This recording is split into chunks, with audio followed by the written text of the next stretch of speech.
Welcome back to our channel accounting funda. और उम्मीद है आपकी क्लास 11th की जो अकाउंटेंसी चल रही है आपकी क्लास बढ़िया चल रही होगी। तो बेसिक अकाउंटिंग टर्म्स की हमारी सीरीज चल रही है, उसकी है ये आज लास्ट क्लास। और आज हमारे सारे बेसिक अकाउंटिंग टर्म्स हमारे टॉपिक कवर खत्म हो जाएंगे। तो चलिए स्टार्ट करते हैं। तो आज के जो सेशन होगा उसमें हम ये थ्योरी आप नोट करेंगे, मैं पॉज कर रहा हूँ, आप नोट करो सो। और उम्मीद है बहुत बढ़िया आपकी प्रिपरेशन चल रही होगी। कोई डाउट हो तो आप पूछ सकते हैं। और ये लास्ट क्लास होगी चैप्टर नंबर 1 की, और आज हमारा चैप्टर नंबर 1 कंप्लीट हो जाएगा। इसके बाद देखेंगे हम अपने इसके एमसीक्यूज, और तब देखेंगे कि कितना आप लोगों ने सीखा कितना नहीं देखा। उम्मीद है सब बढ़िया चल रहा होगा। तो वीडियो को पॉज करते रहो, थ्योरी नोट करते रहो, फिर एक एक करके डिस्कस समझते हैं। Discount, trade discount, cash discount. चलो तो अब स्टार्ट करते हैं, आज का टॉपिक समझना शुरू करते हैं। सबसे पहले समझते हैं बिल रिसीवेबल क्या होता है। देखो, हम एक बिजनेस है, हमारा नाम कौन, और हमारे बिजनेस में ना एक पर्सन है, ये इनका नाम है डॉन। हम कौन है बेटा? हम है कौन। तो सर हमने क्या करा, हमने इनको कर दी सेल। हमने इनको क्या कर दी? सेल 1,000 रुपए की। हमने कहा डॉन साहब पैसे दो। डॉन साहब ने कर दिया मना, बोले मैं हूँ डॉन, नहीं दूंगा तुम्हारे पैसे। मैंने कहा पैसे तो देने पड़ेंगे क्योंकि हम भी कौन है? कौन। तो हुआ ये कि जो डॉन है ना, हमने कहा देखो ऐसा है, कितने भी बड़े डॉन हो, पैसे नहीं दे रहे तो ये बताओ कब दोगे। इसने थोड़ा सोचा अपने दिमाग में, ये सोच रहा है अपने दिमाग में। इसने कहा 31 मार्च 2027 को दूंगा। आज क्या तारीख है? आज है 1 मई 2026। 31 मार्च 2027 को तुम्हारे पैसे दे दूंगा। मैंने कहा ऐसे नहीं, मुंह वाली बात नहीं चलेगी, मुंह से कही हुई बात का तो कोई भरोसा नहीं। हमने कहा ठीक है, एक लेटर दूंगा मैं तुम्हें। ये लेटर बनाएगा कौन? मैं बना रहा हूँ। मैं कौन हूँ? नाम ही मेरा कौन है? कौन। मैंने लिखा डॉन है एक पर्सन, 1 मई 2026 को मैंने इसको सेल करी 1,000 रुपये, और ये 1,000 रुपये मुझे 31 मार्च 2027 को देगा। ये लेके गया मैं, और इसमें डॉन साहब ने साइन कर दिए। अब मुझे बताओ, ये जो लेटर है, इसी लेटर का नाम है, इस लेटर का नाम क्या है? Bill receivable. इस लेटर का नाम है बिल रिसीवेबल। अब इसका ये नाम क्यों पड़ा वो आगे देखते हैं। पहले तो इसका लेटर का नाम क्या है? Bill receivable. मुझे बताओ ये बनाया किसने? आप कहोगे सर बनाया किसने? कौन ने? तो जिसने ये बनाया, कौन, तो कौन यहाँ पे क्या बन जाएंगे? ड्रॉयर, बनाने वाला। बिल बनाने वाले का नाम ड्रॉयर। बिल पे साइन किसने करे, यानी कि इस बिल को भाई जिसने साइन कर दिया, इसका मतलब उसने बिल को क्या कर दिया? एक्सेप्ट कर लिया, यानी कि जो भी शर्तें उसमें लिखी हुई है उसने मान ली। और बिल एक्सेप्ट करते ही वो कौन बनेगा? ड्रॉई। पहले मुझे बता दो, ड्रॉयर और ड्रॉई समझ में आया कि नहीं आया? सही है। ड्रॉयर कौन? जिसने बिल बनाया, जिसने उस बिल में लिखी हुई सारी शर्तों को मान लिया और साइन कर दिए, वो क्या हो गया? ड्रॉई। पैसे देगा कौन? कौन देगा कि डॉन देगा? आप कहोगे डॉन देगा, यानी कि ड्रॉई कौन? ड्रॉई कौन है? पैसे देने वाला। इसने क्या हमारे पैसे दिए? नहीं। इसने पैसे के बदले हमें एक प्रॉमिस करा। क्या प्रॉमिस करा? कि मैं 31 मार्च को मेरे पास आना और मैं आपको पैसे दे दूंगा। लेकिन हमने मुंह की बात पे विश्वास नहीं किया, हमने एक बिल इससे साइन करवाया। अब देखो इसका नाम बिल रिसीवेबल क्यों पड़ा? नाम बिल रिसीवेबल, एक तो ये बिल है। रिसीवेबल का मतलब होगा पैसे मिलेंगे। क्या आज इससे पैसे मिल गए? नहीं, पैसे हमें इससे मिलेंगे, और मिलेंगे भी कब? 31 मार्च 2027 को। इसका मतलब ये हमें एक प्रॉमिस दे रहा है, पैसे मिलेंगे। इसका मतलब ये हमारा एसेट बनेगा। आप बताओगे एसेट क्यों बनेगा ये? कमेंट सेक्शन में मुझे बताओगे ये एसेट क्यों बनेगा। और एसेट भी ये कौन सा बनेगा? करंट एसेट बनेगा। ये भी आप मुझे कमेंट सेक्शन पे बताओगे कि करंट एसेट ये क्यों बनेगा। ठीक है, ये हमारा एसेट बनेगा और क्या बनेगा? करंट एसेट बनेगा। अब होगा क्या? 31 मार्च 2027 को मिस्टर कौन इसके पास ये बिल लेके जाएंगे। कब? 31 मार्च को। और ये रिटर्न में हमको क्या दे देगा? पैसे दे देगा। तो मुझे बताओ ये एसेट हो जाएगा हमारा, क्योंकि ये कन्वर्ट हो रहा है, इससे हमें क्या मिलेंगे? पैसे। और कैसा एसेट है? ये करंट एसेट है। अब मुझे ये बताओ कि बिल रिसीवेबल समझ में आया? बिल रिसीवेबल का मतलब होता है ऐसा बिल जिससे हमें फ्यूचर डेट में पैसे मिलेंगे। और ये बिल हमारा बना ही क्यों था? क्योंकि हमने क्या करी थी? यहाँ पे क्रेडिट सेल करी थी। क्रेडिट सेल होने की वजह से हमें ये बिल बनाना पड़ा। ठीक है, तो देखो क्या डेफिनेशन लिखी हुई है। Bill receivable means the bill of exchange accepted bye a debtor. बताओ, डॉन हमारा डेटर था, उसे पैसे देने थे, तो पैसे तो थे नहीं उसके पास, उसने हमें क्या लौटाया? बिल। और बिल में डेट लिख के दे दी कि आप इतनी तारीख को आना, हमें पैसे मिल जाएंगे। The amount which will be received on a specific date. Don ने हमें स्पेसिफिक डेट दी थी। ठीक है, ये होता है हमारा बिल रिसीवेबल। अब ये समझो ट्रेड रिसीवेबल्स क्या होते हैं। ट्रेड का मतलब होता है, ट्रेड का मतलब है यहाँ पे, ट्रेड का मतलब है बिजनेस। और रिसीवेबल्स का मतलब होगा जिनसे पैसे मिलेंगे, यानी बिजनेस में वो लोग जिनसे हमें पैसे मिलेंगे। अब देखो, दो लोग ऐसे होते हैं बिजनेस में जो हमें पैसे देते हैं। एक तो होते हैं डेटर्स, जिन्होंने हमारा क्या? उधार में सामान ले रखा और ये हमें पैसे देंगे। और एक होते हैं बिल रिसीवेबल। जो डॉन थे ना पिछले केस में, वो हमारे पहले क्या बने थे? डेटर बने थे, क्योंकि उन्होंने उन्हें उन्होंने उधार में हमारी क्या करी थी? सेल हुई थी, उन्हें हमारे पैसे देने थे। डॉन ने क्या करा? हमें क्या पकड़ाया था? एक बिल पकड़ा दिया था, बिल रिसीवेबल। तो बताओ डेटर किस पे कन्वर्ट हो गए थे? वो बिल रिसीवेबल में। यानी कि डेटर से भी हमें क्या मिलता है? कैश मिलता है। और बिल रिसीवेबल से भी हमें क्या मिलता है? कैश मिलता है। ये दोनों हमारे क्या बनेंगे? डेटर्स और बिल रिसीवेबल दोनों हमारे क्या बनेंगे? असेट बनेंगे। और कैसे एसेट बनेंगे? करंट असेट बनेंगे। क्यों? डेटर्स भी हमें पैसा देते हैं और बिल रिसीवेबल से भी हमें पैसा आता है। इन दोनों को जब हम मिला देते हैं तो यही दोनों हमारे क्या बनते हैं? Trade receivables. उम्मीद है समझ में आ गया होगा, बहुत सिंपल था। आगे बढ़ते हैं। अब देखो बिल्स पेबल को समझते हैं। सेम केस समझते हैं यहाँ पे बिल्स पेबल का। ये देखो ये वाला केस चल रहा था हमारा। अब मुझे, अभी तो हम कौन थे? हम तो कौन थे? अब जरा डॉन के पॉइंट ऑफ व्यू से सोच के देखते हैं। डॉन के पॉइंट ऑफ व्यू से सोचते हैं, डॉन के साथ क्या हुआ होगा। भाई, हुआ ये कि डॉन ने जो बिल रिसीवेबल हमने दिया था, डॉन ने वो एक्सेप्ट कर लिया। तो डॉन को तो पैसे देने पड़ेंगे। और आज देने नहीं, डॉन ने जो डेट दी है ना, उस डेट पर डॉन को क्या करने पड़ेंगे? पैसे देने पड़ेंगे। अब देखो, कब देने हैं डॉन को पैसे? 31 मार्च को।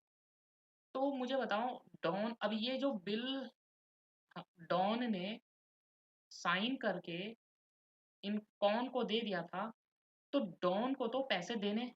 तो मुझे बताओ पैसे कब देने हैं? डॉन को पेमेंट करनी है।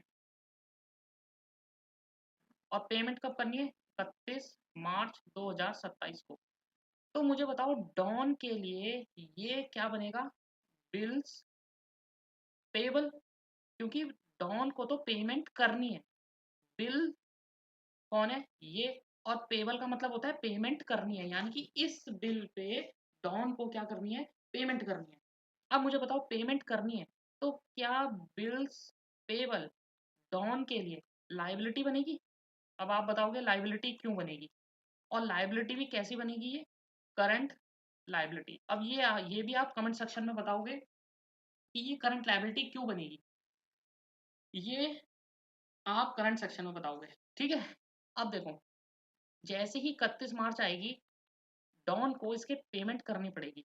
इसका मतलब बिल्स पेबल डॉन के लिए क्या बनती है? लाइबिलिटी। और बिल्स पेबल होता क्या है कि डॉन ने एक बिल पे साइन करके एक्सेप्ट करा कि वो 31 मार्च को पैसे देगा, यानी कि पेबल है। पेबल का मतलब पेमेंट करनी बाकी है। कब? 31 मार्च को। तो बिल्स पेबल हमारी क्या बनती है? लाइबिलिटी। और वो भी कैसी? Current liability. अब ये देखो, क्या लिखा है, bills payable means bill of exchange accepted by the person. यहाँ पे पर्सन कौन है, डॉन।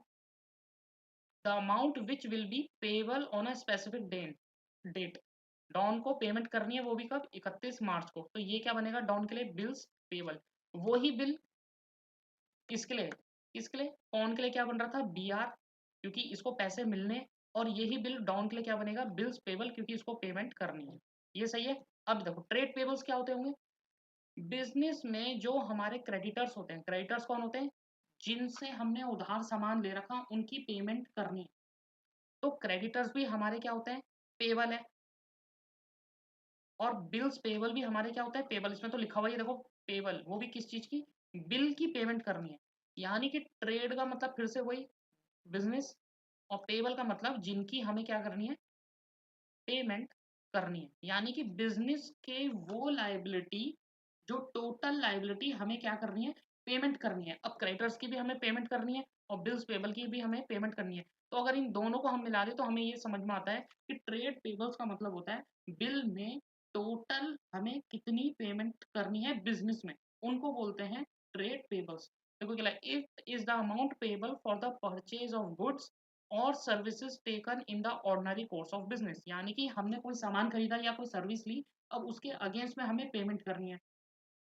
इसमें उधार चाहे हमने क्रेडिटर से सामान लिया, या हमने कोई बिल पेबल की लाइबिलिटी अपने ऊपर ले ली, दोनों की हमें क्या करनी होती है, पेमेंट करनी होती है। यानी दोनों को अगर हम ऐड करते हैं तो वो क्या बनता है, हमारा ट्रेड पेबल्स। सही है, उम्मीद है आपको समझ में आया होगा। अगला टॉपिक देखते हैं क्या है हमारा, वाउचर।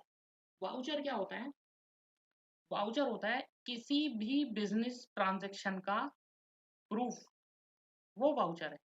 अब कैसे, हमने कोई सामान खरीदा, उस सामान के अगेंस्ट में हमने इनवॉइस लिया, तो कैसे हम प्रूफ करेंगे कि हमने सामान खरीदा, हम क्या दिखाएंगे, इनवॉइस। हमने कोई कैश मेमो, अच्छा कैश मेमो और इनवॉइस में क्या फर्क होता है, जब जब कैश में पेमेंट होती है, कैश में पेमेंट करोगे तो रिसीव क्या होगा, कैश इनवॉइस, कैश मेमो। और इनवॉइस जो होता है इसमें परचेज वैल्यू प्लस जीएसटी का अमाउंट दोनों इंक्लूड होता है। ठीक है, ये हमारी कहलाती है इनवॉइस। और वाउचर क्या होता है कि ऐसा कोई भी प्रूफ जो हमें ये बताता है कि ये ट्रांजैक्शन सच में हो रही है। जैसे आपने कोई सामान बेचा, तो कैसे प्रूफ करोगे कि ये सामान आप ही ने बेचा, आप दिखाओगे कि हमने सेल करते वक्त इनवॉइस जनरेट किए कस्टमर को, हमने कोई डेबिट नोट क्रेडिट, अब ये डेबिट नोट क्रेडिट नोट अभी आगे आएगा, आगे समझेंगे इसको, हमने कोई बिल लिया, ये सब क्या होते हैं, वाउचर का मतलब होता है सीधा सीधा एक तरीके का प्रूफ। सही है, आगे बढ़ते हैं। अब देखो डिस्काउंट समझो, डिस्काउंट क्या होता है, डिस्काउंट मैं यहाँ पे आज पूरा क्लियर कर दूंगा, समझते हैं ट्रेड डिस्काउंट कैश डिस्काउंट। देखो फिर से एक एग्जांपल लेते हैं, ये हमें, हमारा नाम क्या है, कौन, और ये है एक पर्सन, डॉन। अब एक पर्सन और लेते हैं, इनका नाम क्या है, इनका नाम देते हैं एस एस, सौरभ शर्मा। यहाँ पे एक पर्सन और है। ठीक है, अब हुआ क्या सर, ध्यान से इधर इधर इधर, हुआ क्या यहाँ पे देखो, हुआ ये है कि जो ये कौन है ना, इसने डॉन को सामान बेचा 10,000 का। लेकिन डॉन है, डॉन अपने पास एक गन रखता है, और गन दिखाई किसको, सर कौन को, कौन डर गया, कौन ने कहा साहब 10,000 मत दो, एक काम करो हम आपको डिस्काउंट देंगे। तो उसने कहा ये बताओ सेल वैल्यू कितनी है, उसने कहा सर सेल वैल्यू तो 10,000 है, लेकिन आपके लिए डिस्काउंट, आपके लिए डिस्काउंट, आप 2,000 रुपये कम देना, आप हमें सीधा सीधा क्या देना, 8,000 रुपये। ठीक है, अभी यहाँ से एस एस को हटाते हैं, इनका कोई काम नहीं है, अभी डॉन और कौन की बात चल रही है। हुआ ये, ठीक है, लेकिन ये तो डॉन है, इन्होंने कहा नेट वैल्यू आप इतनी दो, डॉन ने, अच्छा डॉन ने क्या बेचा भाई, मान लेते हैं डॉन है तो हमारे यहाँ से गन खरीदने आया था, हम गन बेचते हैं, नेट वैल्यू 8,000 रुपये। डॉन ने ये गन ली, अपने बाजू में लगाई और चलते बने। हमने पीछे से आवाज लगाई, साहब डॉन पैसे तो दे जाओ। डॉन साहब गायब, गायब गायब। अब क्या होगा, अब हम डॉन साहब को फोन कर रहे हैं, डॉन साहब पैसे दे दो पैसे दे दो। उसने कहा तेरे यहाँ से जो गन ले गया था ना, समझ जा बस अब। डरा रहे हैं डॉन साहब हमें। अब हमने क्या कहा, देखो डॉन साहब 8,000 देने छोड़ो, आज मैं कल आता हूँ आपके पास, आप मुझे 4,000 रुपये देना, आप मुझे 4,000 रुपये देना। डॉन ने कहा चल ठीक है यार ले, तू भी क्या आता है, डॉन ने तुझे 4,000 रुपये दिए। अब पूरे सिनेरियो में देखो हुआ क्या, यहीं पे समझने वाली बात है। सेल वैल्यू कितने की थी, 10,000। जब हमने सेल करी, सेल के टाइम पे हमने क्या करा, डिस्काउंट हमने दिया। ये डिस्काउंट हमारा बनता है, इस डिस्काउंट को बोलते हैं ट्रेड डिस्काउंट। ऐसा डिस्काउंट जो हम नॉर्मल ट्रेड करते हुए देते हैं, इसको बोलते हैं ट्रेड डिस्काउंट। ये डिस्काउंट जनरली कस्टमर को अट्रैक्ट करने के लिए, सेल बढ़ाने के लिए हम देते हैं। ठीक है, ट्रेड डिस्काउंट समझ में आया। ट्रेड डिस्काउंट क्या होता है कि जो हम बिजनेस नॉर्मल करते हुए कस्टमर को डिस्काउंट देते हैं ताकि सेल क्लोज हो जाए या सेल ज़्यादा हो जाए, इसको बोलते हैं ट्रेड डिस्काउंट। ये जो ट्रेड डिस्काउंट होता है ना, इस ट्रेड डिस्काउंट को कहीं पे भी रिकॉर्ड नहीं करते। तो बोले मतलब, तो फिर करते क्या है, करते ये हैं कि जो भी सेल वैल्यू होती है ना, उसमें से इसको माइनस कर देते हैं और नेट वैल्यू हमेशा अपनी बुक्स पे दिखाते हैं। यानी हम रिकॉर्ड हमेशा नेट वैल्यू करेंगे। कहने का मतलब 10,000 सेल वैल्यू थी, इस 2,000 की कहीं ये कहीं नहीं दिखेगा। हम क्या बोलेंगे, हमारी सेल कितने रुपए की हुई, 8,000 रुपए की। हम मानेंगे कि हमारी सेल कितने की हुई, 8,000 रुपए की। बोले सेल वैल्यू 10,000 की थी, बोलेंगे 2,000 रुपए का ट्रेड डिस्काउंट दे दिया, तो नेट सेल हम कितने की मानेंगे, 8,000। अब बोलेगा ऐसे क्यों कर रहे हैं, हाँ, मुझे बताओ हमारे पास बिजनेस में पैसा आया कितना, 8,000। ये जो ट्रेड डिस्काउंट होता है ना, ये हम कहीं पे भी रिकॉर्ड नहीं करते, सिर्फ और सिर्फ क्या करते हैं, बिलिंग करते वक्त इसे सेल वैल्यू में से घटा देते हैं। अब आगे देखते हैं, समझ में आया यहाँ तक। अब मिलने कितने थे, 8,000। लेकिन डॉन से पैसा निकलवाना मुश्किल ही नहीं, नामुमकिन है। लेकिन हमने कहा नामुमकिन को भी मुमकिन में जो बदल दे वो कौन है, कौन। कौन ने क्या करा, बोला देखो डॉन साहब 8,000 रुपये आपको देने, आप मत दो 8,000, आप 4,000 रुपये दो। डॉन ने खुश होकर 4,000 दे दिए। अब मुझे बताओ मिलने कितने चाहिए थे, 8,000, मिले कितने, सिर्फ 4,000। 8,000 के बदले सिर्फ और सिर्फ 4,000 मिले। ये जो 4,000 कम मिले, इसी 4,000 को बोलते हैं कैश डिस्काउंट। अब कैश डिस्काउंट सुनो क्या होता है, ऐसा डिस्काउंट जो हम जल्दी पैसा रिकवर करने के लिए लोगों को देते हैं। डॉन साहब पैसे नहीं दे रहे थे हमारे, हमने डॉन को और डिस्काउंट दिया कि छोड़ो 8,000 मत दो, 4,000 दो। डॉन ने खुशी के मारे कि यार 4,000 रुपये कम देने पड़ रहे तो आज ही पेमेंट कर दी। ऐसा डिस्काउंट जो हम जल्दी पैसा निकलवाने के लिए लोगों को देते हैं, इसको बोलते हैं कैश डिस्काउंट। मुझे बताओ यहाँ पे क्या हमने कोई बेचा, बेचा तो कुछ भी नहीं, लेकिन फिर भी हमने डिस्काउंट दिया। ऐसे डिस्काउंट को बोलेंगे कैश डिस्काउंट। अब आप पूछो कैश डिस्काउंट क्या होता है, ऐसा डिस्काउंट जो हम अपनी पैसे को रिकवर करने के लिए, जल्दी पैसा हमारे पास रिकवर हो जाए उसके लिए देते हैं, वो बनता है हमारा कैश डिस्काउंट। और ध्यान रखेंगे कैश डिस्काउंट है ना, ये हमेशा रिकॉर्ड होएगा, क्योंकि 8,000 के बदले 4,000 मिल रहे, हमने क्या करा, डिस्काउंट दिया है, तो ये क्या बनेगा, डिस्काउंट गिवन। अगर ये डिस्काउंट हमें मिलता है तो क्या बोलते हैं, डिस्काउंट रिसीव्ड। अब मुझे बताओ डिस्काउंट हमने दिया है, हमारा एक तरीके से लॉस है, 8,000 के बदले 4,000 मिल रहे, तो ये हमारा क्या बनेगा, लॉस। और लॉस होगा तो इसे हमें कहाँ करना पड़ेगा, रिकॉर्ड करना पड़ेगा। क्या ट्रेड डिस्काउंट को रिकॉर्ड करना पड़ रहा था, नहीं, कैश डिस्काउंट को हमें रिकॉर्ड करना पड़ रहा था। यहाँ तक सही है सर। तो देखो, यानी नेट बात क्या निकल के आई, नेट बात ये निकल के आई कि हम क्या करेंगे, जब भी हमारे पास सेल होगी, सेल है हमारी 10,000 की, इसमें से हमने ट्रेड डिस्काउंट हमेशा क्या करेंगे, माइनस करें। ट्रेड डिस्काउंट हमने कितना दिया था, 2,000 रुपये का। तो नेट सेल हमारी कितनी आई थी, वो आई थी 8,000। उसके बाद हमने फिर एक डिस्काउंट दिया, कैश डिस्काउंट, वो कितना दिया 4000 का। तो नेट अमाउंट हमें कितना रिसीव हुआ, नेट रिसीव्ड कितना रिसीव हुआ 4000। अब इस पूरी ट्रांजेक्शन में किस किस चीज़ को रिकॉर्ड करेंगे, किस चीज़ को रिकॉर्ड नहीं करेंगे। आप पूछोगे क्या सर सेल को रिकॉर्ड करोगे, बोले सेल को रिकॉर्ड ही नहीं करोगे तो पता कैसे लगेगा। इसका मतलब ये तो रिकॉर्ड होती है कहाँ पे, बुक्स में। ट्रेड डिस्काउंट कभी भी रिकॉर्ड नहीं होता, सिर्फ सेल वैल्यू में से घटा दिया जाता है। कैश डिस्काउंट जो हमने दिया है इसकी रिकॉर्डिंग होगी, यानी बुक्स पे रिकॉर्ड करा जाएगा ये, और जो नेट रिसीव हुआ है ये भी हमें बुक्स में दिखाना पड़ेगा कि कितना मिला। तो मुझे बताओ 10,000 की सेल के बदले नेट हमें कितना मिला 4000। तो आप कहोगे 10,000 के बदले हमारा नेट रिसीव कितना हुआ 4000, नहीं देखो हमने सेल कितनी मानी अपनी 8000। क्यों, क्योंकि ये जो ट्रेड डिस्काउंट है ना ये हमने अपनी नेट सेल में से पहले ही घटा दिया।